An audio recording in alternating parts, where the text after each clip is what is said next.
नीरा देवधरच्या हा फाट्याचा प्रश्न आहे.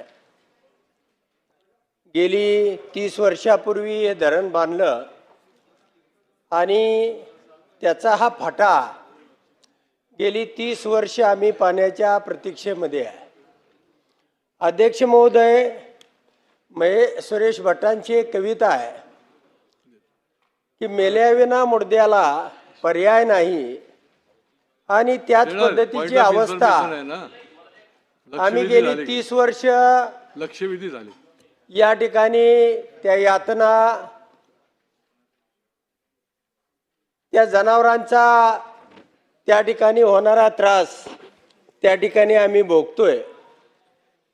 अध्यक्ष महाराज, एका बाजूला आपण सांगतोय की हे राज्य प्रगती पथावर गेलेलं आहे, ट्रिलियनमध्ये गेलेलं आहे, आणि एखादं धरण बांधून सुद्धा 30-30 वर्ष एखादा फटा काढला जात नसेल आणि पाणी दिलं जात नसेल तर हे राज्य प्रगतीवरती कसं जाणार आहे?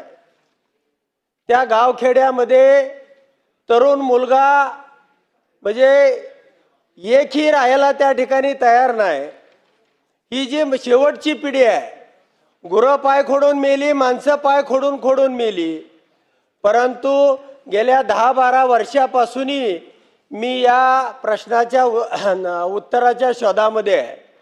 अध्यक्ष महोदय, मी विरोधी पक्षाचा आमदार जरूर असेन, पण या अगोदरचे 2 आमदार सुद्धा सत्ताधारी पक्षाचे होते.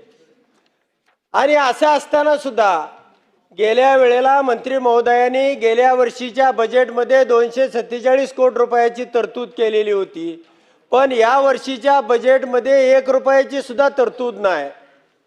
आणि प्रत्येक वेळेला ही 4थ्या वेळेला मंत्री महोदय मी आपल्या पुढे हा प्रश्न उपस्थित करतोय की 4थी वेळ आहे, प्रत्येक अधिवेशनामध्ये हा प्रश्न मी मांडतोय, पण याची गाडी पुढे सरकत नाही.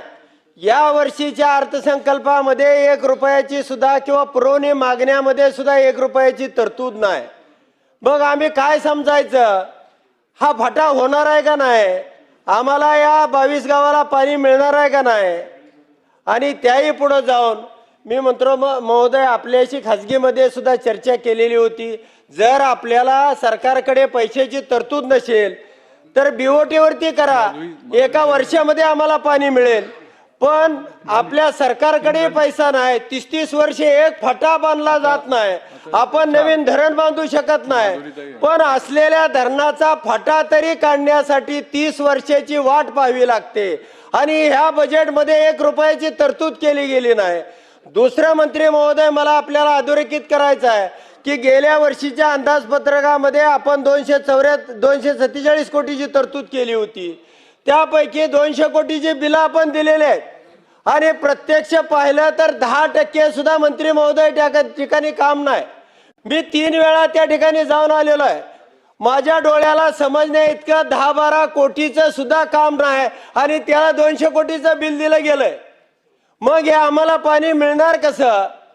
हा मंत्री महोदय माझ्या समोर प्रश्न आहे. नीरा देवधर प्रकल्पासंदर्भातला जो सन्मान्य सदस्यांचा मुद्दा आहे, ते बरोबर आहे की याला बराच कालावधी लागला, बरेच वर्ष लागले. आता धरण पूर्ण झालं आहे.